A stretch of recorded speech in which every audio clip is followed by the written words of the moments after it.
In the early hours of October 7, 1998, in Laramie, Wyoming, a senseless act of hate led to the death of a young man with a promising future.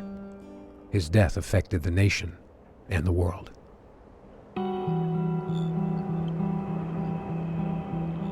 Police say Shepard was lured from this Laramie night spot.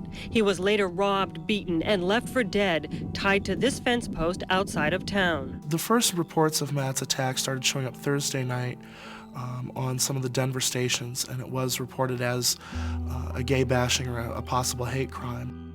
When we saw him, it was like he didn't even look like Matt. He had stitches all over his face, and he was swollen, and bandages all over his head. And he was basically begging. He was asking them to stop hitting him, telling them that they were hurting him, not to hurt him anymore.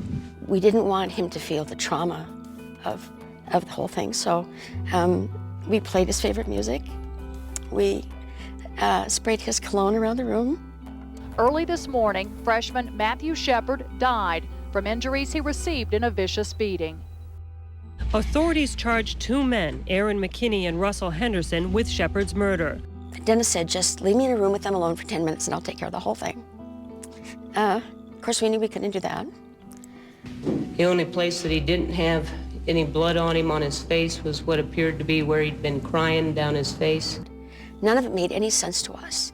The degree of violence was just, it was horrific.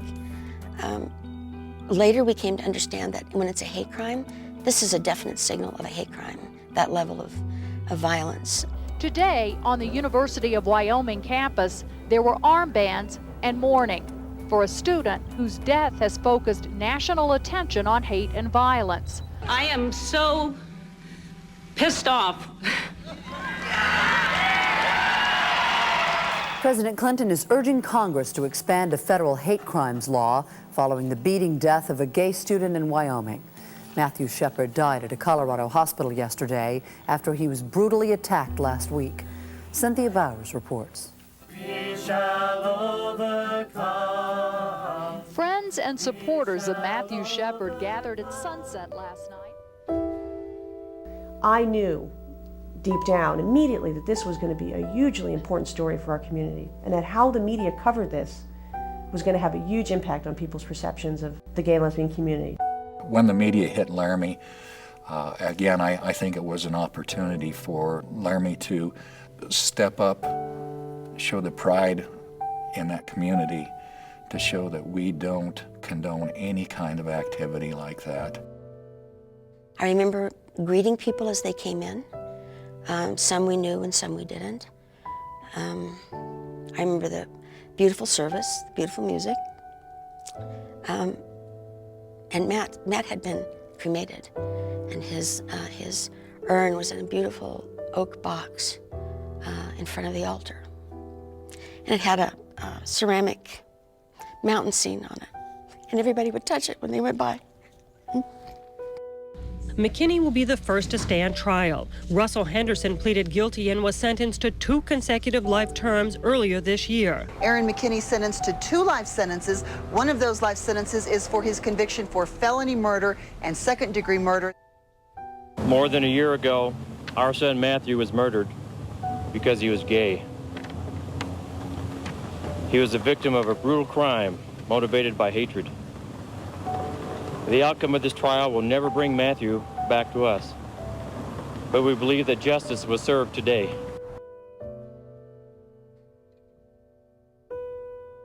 I think Matthew Shepard's death was one of those unique events in American history that galvanized most hearts beyond bias.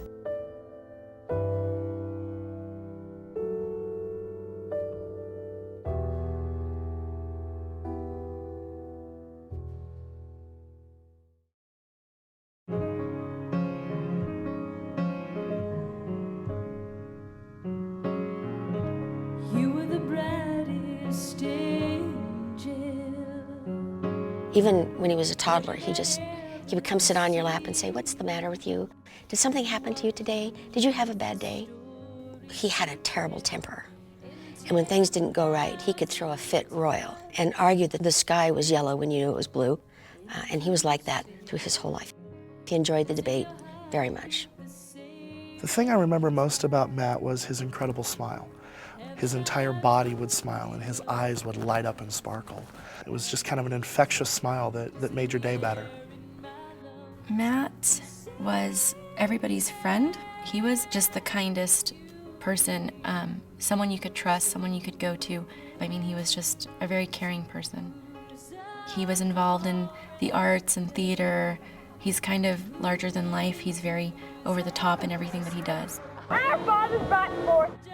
Matt's dreams for his college education included political science and languages. He was very good at languages. He was fluent in German, Italian, somewhat French, knew some Arabic and Japanese. Matt always talked about wanting to make a difference in the world. I think we all want to do that somehow.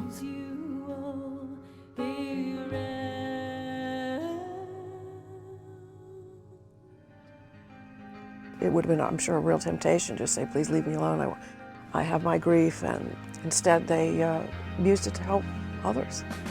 Going from the absolute pit of devastation and then taking all that energy and somehow managing to use it to create this force of goodness and love in the way that she does. She is such a special woman and so filled with love, which is so extraordinary for someone to have gone through something like this.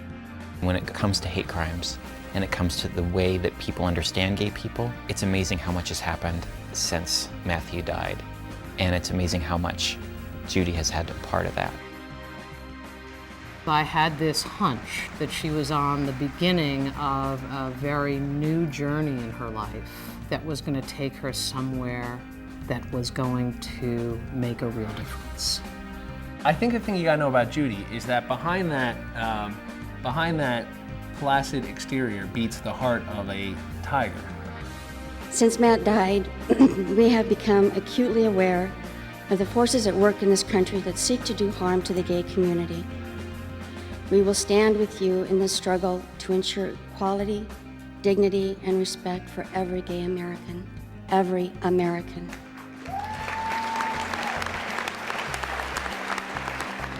I think the thing that I love so much about Dennis Shepard is that he's one of the few dads that will get up and speak really strongly about loving and accepting unconditionally his gay son. My biggest hope is that other fathers will stand up and say, I have a son or I have a daughter that I am proud of, that I love dearly, who happens to be gay. Thank you very much.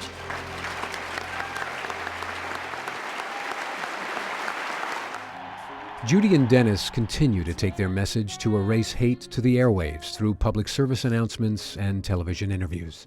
We had a meeting and we just knew that if we went down that road of anger and hate that we'd be victims too. And I just wasn't going to give anybody that kind of power. It is stories, true human stories that drive change. And Matthew Shepard's is one of the most profound of all. You don't have to like us, you don't have to believe in it, you just have to respect that under the Constitution, and when it comes to civil rights and benefits, we are all equal under the law, or we live in a different kind of country than the one we think we do. When you have a foundation like the Matthew Shepard Foundation, you have a leader like Judy and a leader like Dennis, and you have the opportunity to say, we're going to keep putting the spotlight on this until everybody pays attention. We will call this what it is, and it is hate, pure and simple. My long-term goal is that it isn't needed anymore, that the gay community is no longer separated from everybody else as the gay community, where everything is equal, where it's a totally accepting society on every avenue. Someday, the fight to erase hate will be a memory. Until then, the Matthew Shepard Foundation will help lead the way.